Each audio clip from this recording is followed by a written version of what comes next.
2025. AI is here. Financial services is changing. It's not just a bank offering financial products anymore. There's loads of options. And innovation has created something really neat, and it's a way for Canadians to access money beyond traditional lending channels. Oftentimes, you want to debt consolidate, you want to go through renovation, and your lender, your bank, I'm not helping you out. You want to buy a car, you don't qualify for traditional financing through whatever the regular means are. All right, so what options do you have if you need to access money and you feel like you are a good candidate and you will honor your commitment? This site's pretty neat. It's called gopeer.ca. It's a Canadian-only lending marketplace where it puts together many individual lenders and their small dollars and all that, consolidates it, puts it into a group loan, and then lends money out to somebody. Now, as a lender, you get to participate if you want to in selecting where to put your money and why. Pretty neat. So there's some vetting behind there. So here's the actual process. You can apply for a loan, or you can be the borrower, or you can be a lender, and it goes over here. I do have an account with these guys. I just wanted to try it out, so I did. I think I put in $100 a long time ago and see how it goes. But let's just see how this works. You've got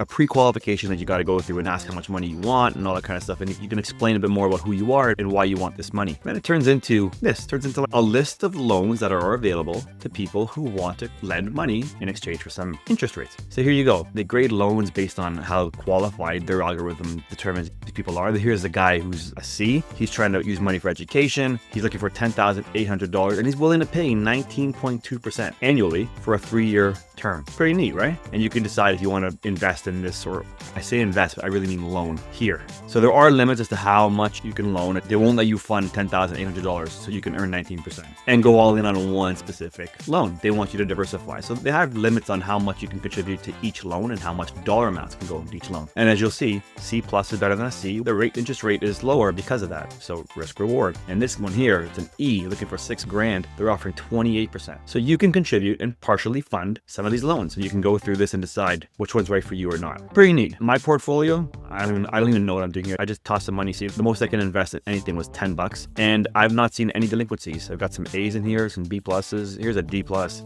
and I invested $10. I'm waiting for it, and I should expect it soon. So everybody else, though, from what I can see, someone paid me back $10. They paid back, it's pennies, but if you had money in there, I don't, then you can get some decent rewards. So how does this work? It's crowdfunding in action and in Canada. Now in the States, they got a big marketplace for this called prosper.com.